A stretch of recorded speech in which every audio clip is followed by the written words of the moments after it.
তো যে বন্ধুরা আমরা চলে এসেছি এখানে ওমকারেশ্বর মন্দিরে। তো এখানে আসার পরে সবার আগে আমি আমার গোবিন্দের দর্শন পেয়েছি, মানে কি। হরে কৃষ্ণ, সুপ্রভাত সবাইকে। আশা করি তোমরা সব ভালো আছো, সুস্থ আছো। আর আমিও তোমাদের ভালোবাসা, আমার জগন্নাথ দেবের কৃপা, আমিও ভালো আছি। তো দেখতে পাচ্ছ সকাল সকাল উঠে ফ্রেশ ট্রেশ হয়ে স্নান টান করে তিলক ধারণ করে বাইরে রোদ্রুতে দাঁড়িয়ে আছি, যেহেতু এই রুমের ভেতর প্রচুর ঠান্ডা। তো সেই জন্য আমি বাইরে দাঁড়িয়ে আছি আর আয়ুষ পিয়ুষ বাইরে খেলা করছে। আর এদিকে তারপরে আয়ুষের বাবা বাইরে গিয়েছিল খাবার আনতে, আসার পরে বলছে তোমার জন্য একটা সারপ্রাইজ আছে। আমি এমনি হাঁটাহাঁটি করছিলাম, তারপরে বলছে সত্যি যাবো চলো বলে আমাদেরকে নিয়ে টোটো করে বেরিয়ে গেল। কিন্তু কোথায় যাচ্ছি সেটা আমারও জানা ছিল না, আমাকে বলেছিল শুধু তোমার জন্য সারপ্রাইজ আছে। তারপরে টোটো থেকে নেমে বলছে এখানে একটা মন্দির আছে, চলো ঘুরে আসি। তো মন্দিরটা হচ্ছে বিপত্তারিণী মন্দির। তো গিয়ে দরজা বন্ধ পেয়েছি, সেই জন্য আমরা আবার গাড়িতে করে বসে পড়েছি। তারপরেও বলছি টোটো চালাচ্ছে, বাইকেও বলছিলাম কোথায় যাচ্ছে, তো উনি বলছেন আমাকে বলেছেন যে কিছু না বলার জন্য, সেই জন্য টোটো ভাইকেও কিছু বলেনি। তো তারপর আমরা গিয়েছি এখানে ওমকারেশ্বর মন্দিরে। সেটা যাওয়ার পরে ভাই বলছিল যে টোটোর ভাই বলছিল তোমাকে সারপ্রাইজ দেবে বলে নিয়ে এসেছে, এখানে যে প্রসিদ্ধ মন্দিরগুলো আছে তার মধ্যে পড়েছে গুপ্ত বৃন্দাবন, সেইগুলো তোমাকে ঘোরাবে। আর আমি হঠাৎ মানে এখানে যে গুপ্ত বৃন্দাবনে আসতে পারবো বা আছে সেটা আমার আগে জানা ছিল, মানে এতটুকু ক্লিয়ার জানা ছিল না। তো এই যে প্রথমেই দেখতে পাচ্ছ ওমকারেশ্বর মন্দিরে চলে এসেছি। আর এখানে হয়েছে 108টা শিব পাথর আছে। তো তোমরা আস্তে আস্তে আমার সাথে ভেতরে চলো, আমিও দেখবো, আমার সাথে করে তোমাদেরও দেখাবো। আর আমার ভিডিওগুলো যদি তোমাদের ভালো লাগে তো প্লিজ সবাইকে অনুরোধ করছি আর একটা রিকোয়েস্ট বলতে পারো, চ্যানেলটা সাবস্ক্রাইব করে যেও। ভিডিওটা ভালো লাগলে লাইক করো, কমেন্ট করে জানিও কেমন লেগেছে। আর যেহেতু ভয়েস ওভার দিচ্ছি, যদি কোনো ভুল ত্রুটি থাকে তাহলে কমেন্টের মাধ্যমে জানিয়ে দিও। তো চলো আস্তে আস্তে আমার সাথে ঘোরা শুরুই করে দিয়েছে, আমি আর কি করব বলো। তো ওই যে আয়ুষের বাবা মানে মোবাইলটা ধরে ভিডিওটা করছে আর আমি আস্তে আস্তে পিয়ুষকে নিয়ে ঘুরে ঘুরে দেখছি। বাইরে গেলে পরে আমার ভিডিও করার এত ইয়ে থাকে না। আয়ুষের বাবা সম্পূর্ণ কভারেজ করেছে, দেখতে পাচ্ছ। আমি শুধু করছি, আমাকে বলছিল একটু ধরো, আমি বলছি তুমি করো আমি দেখি। তো যাই হোক বন্ধুরা, আর এখানে মানে উড়িষ্যা ভাষা আমার কিছু জানা, উড়িষ্যা ভাষা আমার একদম জানা নেই। যদি ইংলিশের লেখা থাকে তাহলে এগুলো পড়ে নিই, আর বাকি তো আর কিছু বলারই নেই তোমাদের। আর এখানে দেখতে পাচ্ছি সুন্দর সুন্দর পাখি রাখা। তো আয়ুষ বুঝতে পারছো, বাচ্চাদের কিছু একটা দেখতে পারলেই পাগল হয়ে যায়। তোরা বলছে এখানে পাখি আছে, তো তাহলে ওদের সাথেই দেখতে চলে গেছি। বাকিটা যা আমি ভিডিওতে বলেছি তাই তোমরা এখন দেখতে পাবে, এখানে আর বয়ে যাবার নেই। যেখানে কতগুলো মানে পাখি রাখা আছে, আর এদিকে দোকানপাট।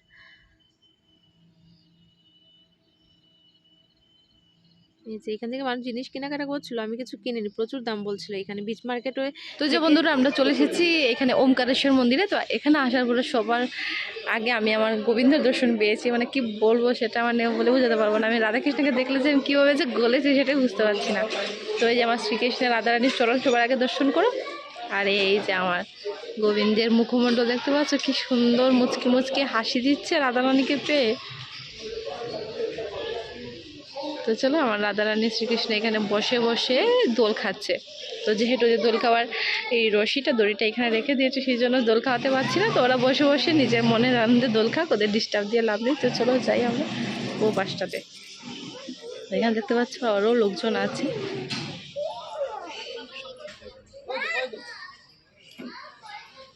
তো এই যে আমি কচ্ছপ দেখতে পাচ্ছি।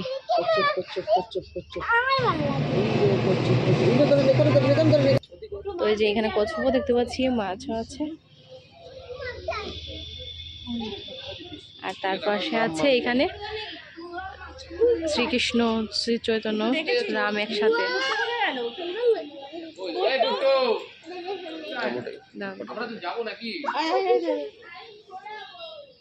এখন যাচ্ছি ও পাশটাতে। এখানে আছে এই যে রামসভা দেখতে পাচ্ছ, এখানে স্বয়ং রাম, লক্ষ্মণ, শত্রুঘ্ন, ভরত, হনুমানজি নিয়ে বসে আছে। এত সুন্দর, মানে কি বলবো, যেতে ইচ্ছে করছে না এখান থেকে।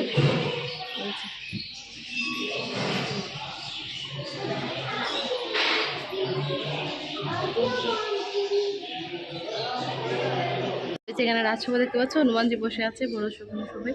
তো এখানে সবাই লোকজন ফটোশ্যুট করছে, এদের ডিস্টার্ব দিয়ে লাভ নেই, চলো পরে না আমি এসে ফটো উঠবো। আর ও পাশটাতে গেছে আয়ুষের পাপ্পা, আয়ুষ পিয়ুষকে নিয়ে বাথরুমে গেছে, সেই জন্য আমি এখানে জায়গাটা ঘুরে ঘুরে মানে ভিডিও শ্যুট করছি। আর এত ভালো লাগছে, মানে আমি জানি না যে এত সুন্দর একটা জায়গা আছে। আর আয়ুষে তোমাকে ওই যে পাবোই না প্রায়। চলো ওই পাশটাতে যাই, ওই পাশটাতে এই যে আয়ুষকে পেয়েছি।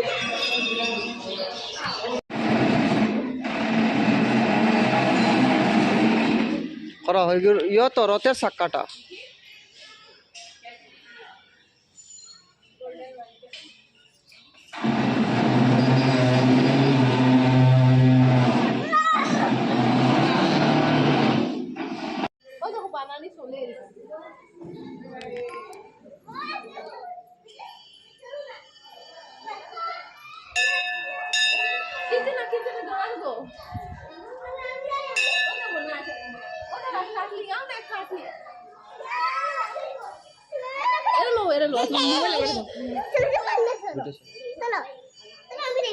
आओ आओ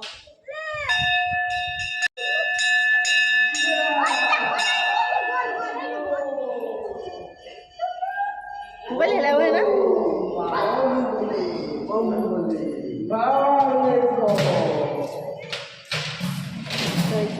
এখানে হয়েছে 108 শিবলিঙ্গ হয়েছে এখানে দেখতে পাচ্ছি।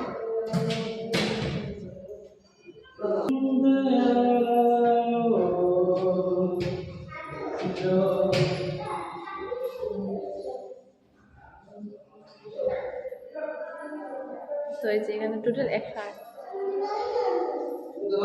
অতি সুন্দরেশ্বর মুকুন্দেশ্বর অধর্ণটেশ্বর এই যে যুধিষ্ঠির ভীমসেন মানে সব ঠাকুরের অর্জুন আছে অর্জুনের শিবলিঙ্গ আচ্ছা অর্জুনের দেখো না আচ্ছা অর্জুনের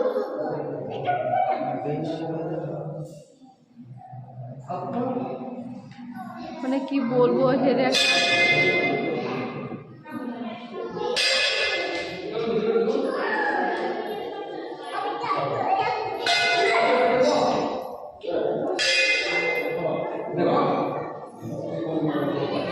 প্রচুর লোকজন আসে দেখতে পাচ্ছ এখানে ওই যে অমরনাথ ওই যে অমরনাথ ওই যে অমরনাথ ওই যে অমরনাথ ও সব জায়গায় আছে ওই যে আশুতোষ ওই যে আইস ফিউচার না আশুতোষ হ্যাঁ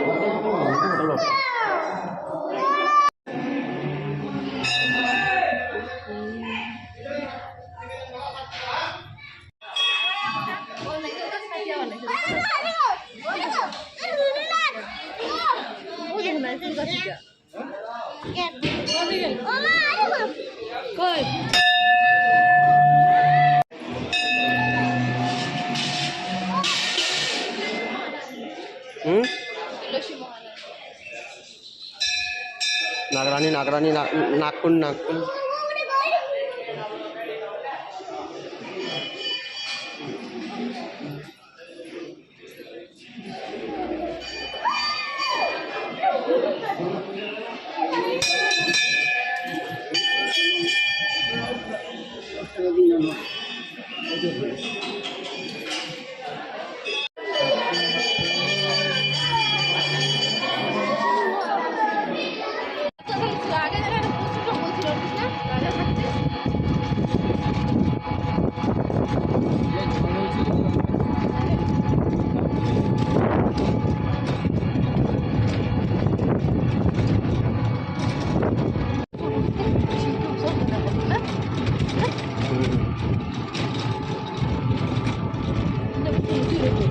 এখন আমরা চলে এসেছি গুপ্ত বৃন্দাবনের কাছে দেখতে পাচ্ছ প্রচুর লোকজন আর যেহেতু এখানে একটু দুপুর সময় সেই জন্য একটু হালকা পাতলাই আছে চলো যাই মন্দিরে যাওয়া যাক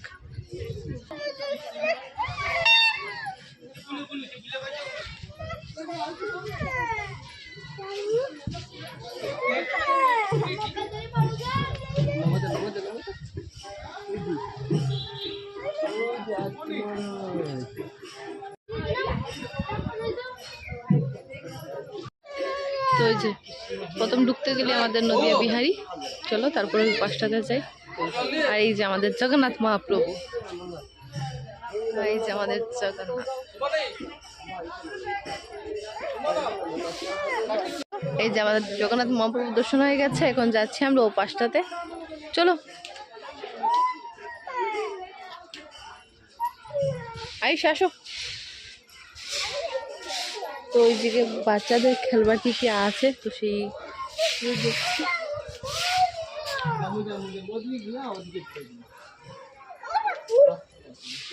তো এই যেখানে দেখতে পাচ্ছ বিশ্বরূপ ঠাকুরের, তো যেখান থেকে দেখাচ্ছ ওই পাশটাতে পরে না হয় যাবো, ওই যে ঠাকুরের বিশ্বরূপ দর্শন। আর এখানে আছে আমাদের মহাদেব। চলো ও পাশটাতে যাই।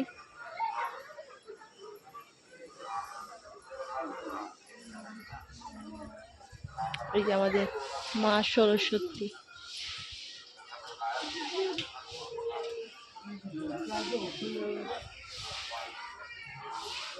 এইখানে আছে আমাদের নিমাই।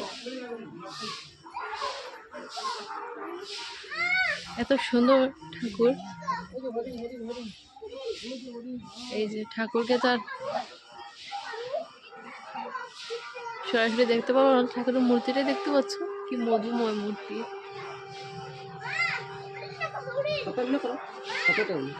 তো ওই যে এখানে বৃন্দাবন বলা হয়েছে কেন দেখাচ্ছি, যে এখানে যে হরিণ নিয়ে যে ঠাকুর যে জঙ্গলে যে রাস করেছিল, তো এই যেখানে দেখতে পাচ্ছ আমার শ্রীকৃষ্ণ রাধারানীকে নিয়ে বসে আছে।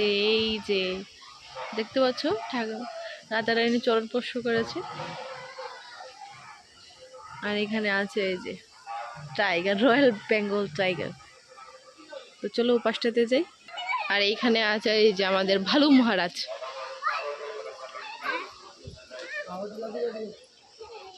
মানে কি করবো সেটা খুঁজে পাচ্ছি না আমি।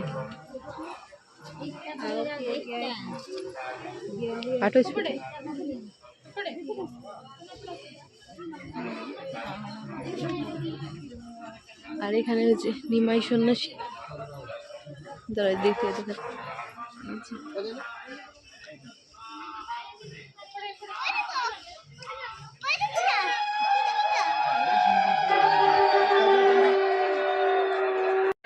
এই জায়গাটাতে এসেছি, আর এখানে দেখতে পাচ্ছি এই যে রাধারানী আর শ্রীকৃষ্ণ নৃত্য করছে। কি সুন্দর বানিয়েছে দেখতে পাচ্ছ।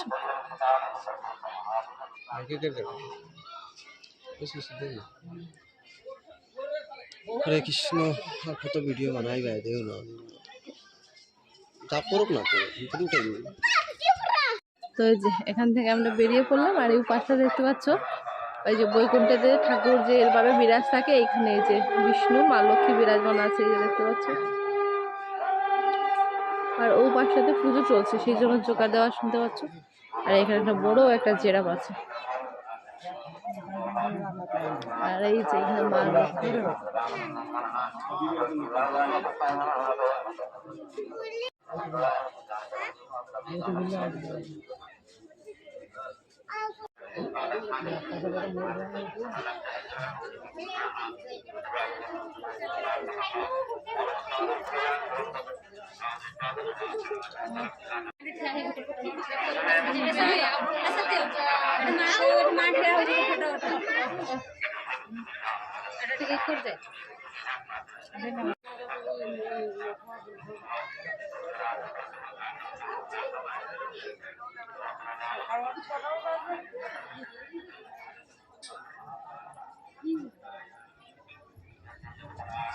আর এখানে এই যে আমাদের বজরংবলী বসে আছে।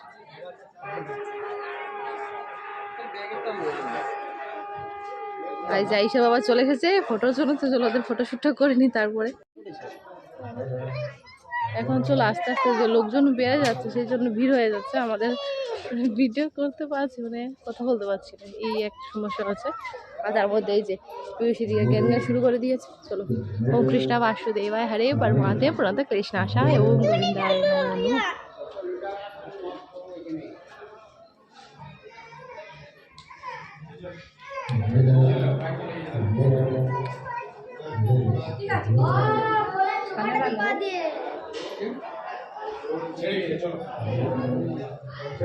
এইখানে আছে আমাদের শ্রীকৃষ্ণ রাধারানী অষ্টসখীকে নিয়ে বিরাজমান আছে। এইখানে দেখতে হচ্ছে 4 জন, আর ও পাশটাতে 4 জন, কিন্তু ও পাশটাতে দেখা যাচ্ছে না। কিন্তু আমার শ্রীকৃষ্ণকে দেখে কি অপূর্ব সুন্দর দেখা যাচ্ছে। চলো ও পাশটাতে। তো এই যেখানে দেখতে পাচ্ছ গোমাতা।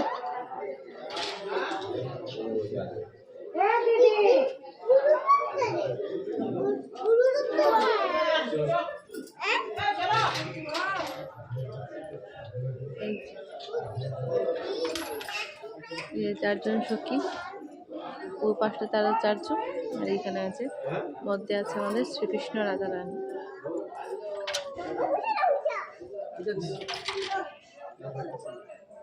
চলো বেরিয়ে যাই। পিউ পিউ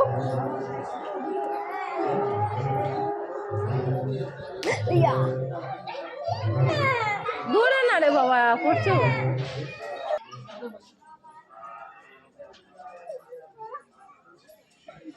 মোবাইল নিব। আর এখানে আছে নরসিংহদেব।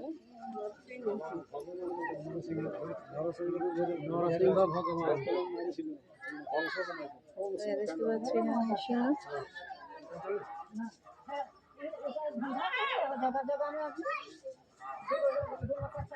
তো এই যে সরোবরের পাশে যে রাধারানী বসেছিল সেই একটা দৃশ্য বানানো হয়েছে এখানে দেখতে পাচ্ছ।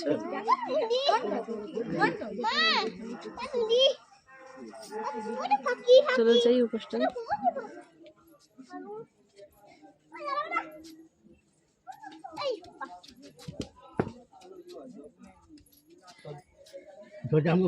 আর এখানে হয় সন্ধ্যের যে আরতি কীর্তন এই জায়গাটাতে হয়।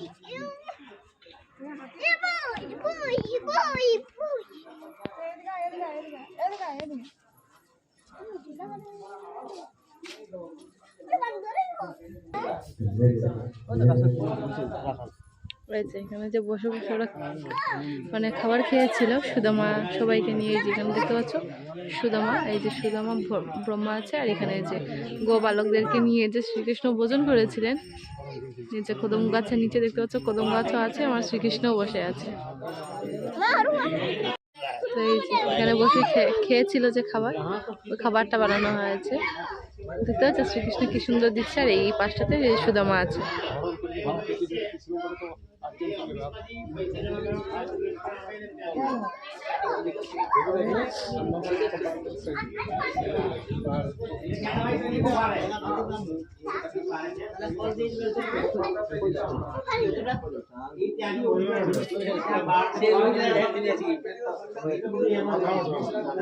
যে দেখতে পাচ্ছি এখানে শঙ্করাচার্য, জগৎগুরু শঙ্করাচার্যের মূর্তি বানানো হয়েছে।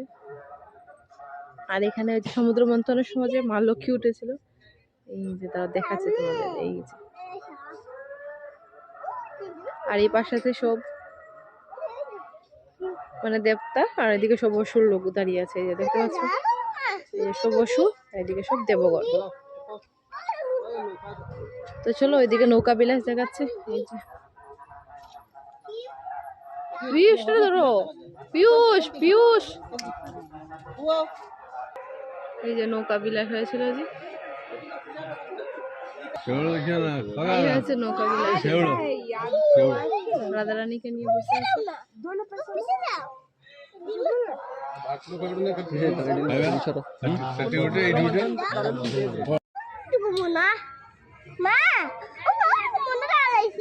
কৃষ্ণ কৃষ্ণ লামালাম পাপালাম চলো।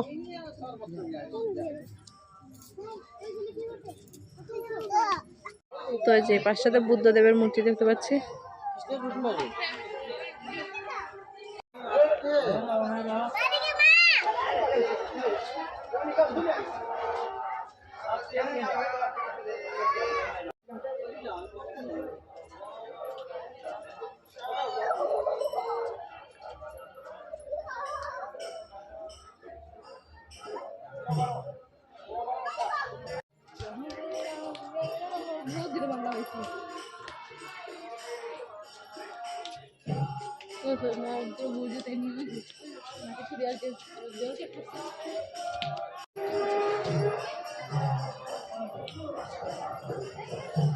এই যে আমার শ্রীকৃষ্ণ সব গোপীদের সঙ্গে এখানে নৃত্য করছে দেখতে পাচ্ছেন।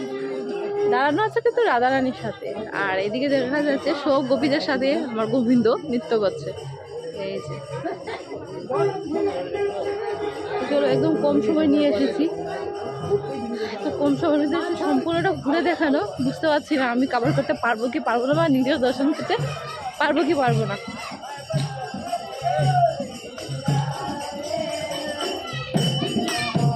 এখানে কীর্তন হচ্ছে, কীর্তন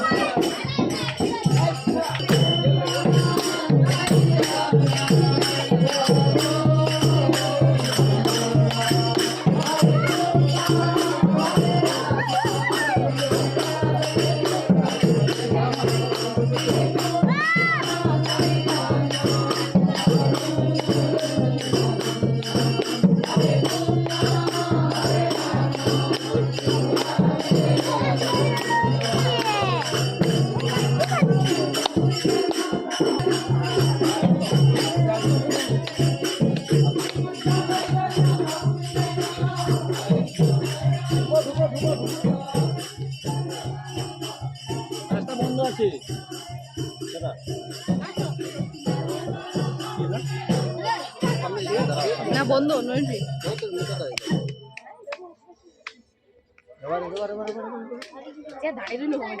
अरे टाइम ऐसे नहीं है टाइम कौन दी संजू ভুলে গেলা তো এই যে এখানে জগন্নাথ মহাপ্রভু, চারিদিকে জগন্নাথ মহাপ্রভু দেখতে পাচ্ছ, আর মধ্যে আছে এই যে আমাদের ব্রহ্মা, বিষ্ণু, মা লক্ষ্মী, আবার এইদিকে আবার সব জগন্নাথ। এখানে জল থাকে, এখন জলটা শুকিয়ে গেছে মনে হচ্ছে।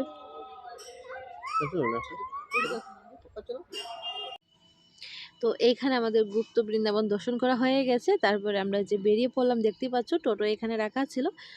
তো ভাই আমাদের জন্য প্রচুর অপেক্ষা করাচ্ছে, 1 ঘন্টার মতো লেগে যেত এক একটা মন্দিরে গেলে, আর গুপ্ত বৃন্দাবনে প্রায় 2 ঘন্টার মতো লেগে গেছে।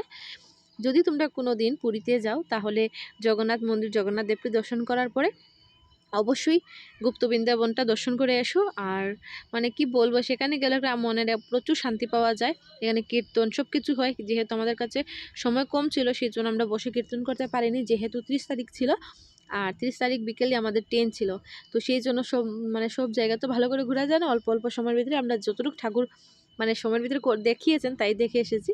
আর এখানে একটা কিসের মন্দির ছিল, সেটা আমার নামটা শুনেছি কিন্তু এখন মনে পড়ছে না, সেই জন্য তোমাদের বলতে পারছি না। সেখানেও মোটামুটি একটু ভিড়ই ছিল। আর যেহেতু আমরা একদম বিকেলের সময় গিয়েছি, তখন 4:30 মতো হবে। দেখতে পাচ্ছি আমাদের সাথে কোনো মানুষ নেই। আগে ছিল, আমরা যখন ঢুকছিলাম তখন লোকজন দর্শন করে চলে যাচ্ছিলেন, আর এখানে আমরা 4 জনই ছিলাম। তো এখানে কী মন্দির আমি বলতে পারবো না, আর এখানে কিছু আমি লেখা বুঝতেও পারিনি, সেই জন্য। আর অতটুকু বুঝেছি এখানে একজন যেন উনার কি একটা রেখেছেন আর কি, সেটা আমি বলতে পারছি না। তারপর আমরা এখান থেকে বেরিয়ে যাচ্ছি গুন্ডিচা মন্দিরে। তো যে ভাই টোটো চালাচ্ছেন ও বলছেন আর কি যে গুন্ডিচা মন্দিরে গিয়ে তো ভিতরে প্রবেশ করতে পারবে না, 2020 থেকে গুন্ডিচা মন্দির বন্ধ আছে, শুধু রথের 7টা দিনই খোলা থাকে, তারপরে বন্ধই থাকে। তো ওর কথা আমি বিশ্বাস করি না, ভাবছি যে গিয়ে একবার ভিতরটা দর্শন করে আসবো, যেখানে আমার জগন্নাথ দেব 1 সপ্তাহ মাসির বাড়িতে থাকে। কিন্তু সেটা সত্যি হলো, যাওয়ার পর ঠিকই বুঝতে পারছি যে বন্ধ। তো কিছু তো আর করার নেই, কপালে যা যা তাই। আর এখানে রাস্তাঘাটগুলো দেখতে পাচ্ছ প্রচুর সুন্দর। আর গুন্ডিচা মন্দিরে যাওয়ার আগে এখানে একটা বৌদ্ধ মন্দির আছে পুরীতে, তো আমি যাইনি, এখানে আয়ুষের বাবাই গিয়েছে। যেহেতু পৃষ্ঠ ঘুমিয়েছিল, তো আমি ওকে গাড়িতে নিয়ে বসেছিলাম। আর আয়ুষের পাপা এই যে মন্দিরে গিয়েছে, যেহেতু মন্দিরটাও বন্ধ ছিল, প্রচুর আরও লোকজন ছিল। ওই যে তালা দেওয়া দেখা যায় না, বাইরে থেকে ওরা দর্শন করে চলে এসেছে। আর মন্দিরের বাইরে যেখানে লোকজন বসে এত সুন্দর করে পাথর খেটে যে মূর্তিগুলো বানাচ্ছে, খুব সুন্দর লাগছে। কিন্তু আমাদের এখানে তো মানে দেখাই যায় না। আর যদিও দেখা যায় তো প্রচুর দাম হয়েছে। কত সুন্দর পাথরগুলোকে কেটে যে অত সুন্দর সুন্দর প্রতিমা মূর্তি মানে তৈরি করছে। এই যে দেখতে পাচ্ছ প্রচুর রাধাকৃষ্ণ থেকে গণেশ থেকে ধরে আর প্রচুর মানে লক্ষ্মী আছে, এখানে গণেশ আছে, বুদ্ধ দেব আছে, মানে সব প্রতিমায় ওনারা তৈরি করছেন। দেখে খুব ভালোই লেগেছে আমাদের বলছে, আমি তো এখন দেখছি এডিট করার সময়। আর এই রাস্তাটা হয়েছে রাতপথ, যেখানে জগন্নাথ দেবের রথ বেরোয় আর কি। তো এই যে দেখতে পাচ্ছ এই রাস্তা দিয়ে মন্দির থেকে সোজা একদম গুন্ডিচা মন্দিরে যায়, আর গুন্ডিচা মন্দির থেকে একদম সোজা রথ, ডান সাইডেও রথটা যাবে না, বাঁ সাইডেও যাবে না, একদম সোজা মন্দির থেকে বেরিয়ে একদম সোজা গুন্ডিচা মন্দির দেখতেই পাচ্ছ। এই যে আর ও ভাই যে বলেছিল বন্ধ থাকে, সত্যি বন্ধই ছিল। আমি দরজা থেকে দর্শন করে চলে এসেছি, যেহেতু জগন্নাথ দেবের ইচ্ছা। তো উনি বলছেন জগন্নাথ দেব এখানেই দাঁড়িয়ে থাকেন, এখানেই বিরাজমান থাকে, তুমি এখানেই প্রণাম করে যাও। আর সামনে বছর না হয় আবার আসো, তখন খোলাই থাকবে। উনি বলেছেন রথের সময় আসার জন্য, কিন্তু রথের সময় গিয়ে পারবো না, পিঁপড়ের মতো মানুষ হয়, আমি কোথায় থাকবো গিয়ে। তো ওনার সাথে আমি 8 ঘন্টার মতো দাঁড়িয়ে গল্প করছি। উনি বলছেন এখানে থাকে, এখানে প্রণাম করে নিও, আর রথের সময় আসো, ভাগ্যটা তোমার ঘুরে যাবে। উনি যা যা বুঝিয়ে বলছিলেন এখান থেকে মাথাটা ঢুকিয়ে তুমি দেখে নাও। তো আমি এইভাবেই দর্শন করেছি। আর যেহেতু আজকে চলে যাব বলেছি, 30 তারিখ আমাদের ট্রেন ছিল, তো সেই জন্য এই যে আবার বিচ মার্কেটে মানে সমুদ্রদেবকে দর্শন করতে চলে এসেছি। জানি না আর কপালে আছে কিনা, আর দর্শন করতে পারবো কিনা। তো সেই জন্য আয়ুষের বাবা বলছে চলো লাস্টবারের মতো একবার সমুদ্র দেখে আসি। তো আমাদের গুন্ডিচা মন্দির থেকে বেরিয়ে আমরা সমুদ্রের মানে কাছেই চলে এসেছি। এই যে মনে হচ্ছে সমুদ্রদেব আমাদের ধরবে বলে আমাদের কাছে এগিয়ে আসে, আর আমি পেছন দিকে যাচ্ছি। জানি না, জল দেখলে আমার প্রচুর ভয় লাগে।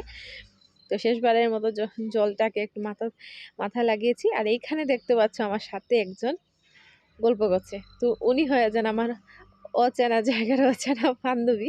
তো ওনার ঘর হয়েছে বর্ধমান। তো এখানে দাঁড়িয়ে আমাদের একজন মানে গল্পগুজব জমে গেছে, ওনার সাথে একটা ফ্রেন্ডশিপের মতো হয়ে গেছে। আমি আসার সময় ওনার নাম্বার নিয়ে এসেছি আর উনি আমার নাম্বার নিয়ে গেছেন। আর এখন আপাতত আমাদের ফোনে কন্ট্যাক্ট হয়, ভিডিও কল করো আর হোয়াটসঅ্যাপে। তো উনি আমার অচেনা জায়গার অচেনা বান্ধবী, আমি নাম রেখেছি। তো দেখতে পাচ্ছ, মানে কোনো আমাদের মনে হচ্ছে না যে আমরাও চিনি না, কিন্তু একটু সময়ের ভিতরে জগন্নাথ দেব আমাদের একটা ফ্রেন্ডশিপ করিয়ে দিয়েছেন, আমাদের একটা বন্ধুত্ব করে দিয়েছেন। আমি চাই না আমার বন্ধুত্বটা না ভাঙুক, সারাটা জীবন যেন ওই বন্ধুত্বটা বজায় থাকুক।